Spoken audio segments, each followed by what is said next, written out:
Well, I have a breaking news segment here for you. Donald Trump has been indicted once again. We'll get into the details in just a moment. I'm learning about this just as you are, and I wanted to put this out quickly while it's fresh, but will quickly note I just wrapped up producing today's show, so didn't have a chance to talk about it because it just broke after I was done producing today's show, and it'll be sent out without this segment, but I'll go into more depth on tomorrow's show into this. So this is just a quick kind of touching on the initial details. Then tomorrow I'll do more of a deep dive. But this is from ABC News. Trump indicted on charges related to efforts to overturn 2020 election. Former President Donald Trump has been indicted on charges related to Special Counsel Jack Smith's probe into efforts to overturn the 2020 election. Sources with direct knowledge tell ABC News, and I've been saying since this investigation was opened, that Donald Trump must be held accountable legally for his attempts to subvert the will of the people, overturn a free and fair election, pressure election officials to do so, and all of these different anti-democratic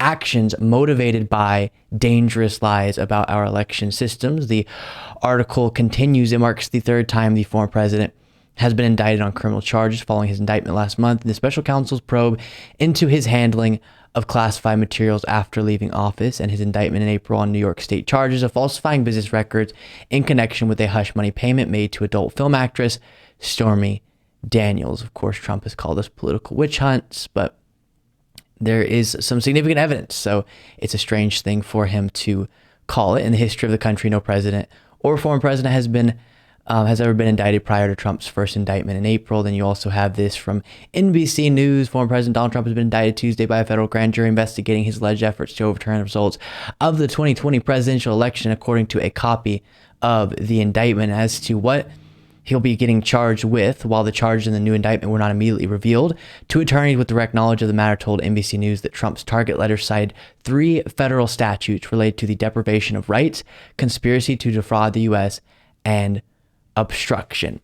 So no doubt the fake elector scheme will be a part of this, the pressuring of election officials, and so many other things that were a part of Trump and his allies' attempts to, again, overturn a free and fair election, possibly, as is being alleged here, unlawfully.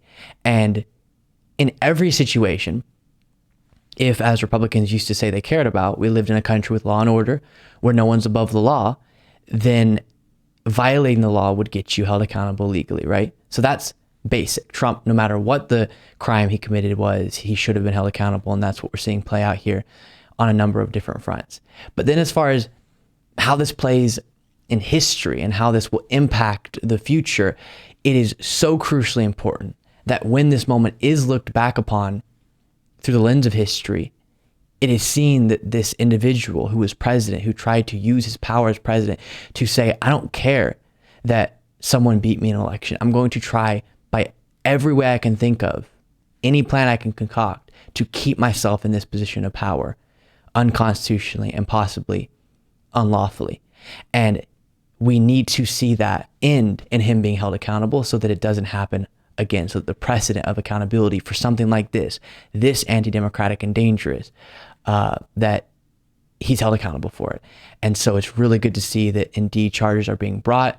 And I'll fill you in on more specifics on tomorrow's show. And then, of course, as always, once he actually is arrested and arraigned, I'll try to travel there and cover it on the ground. Wild, wild stuff.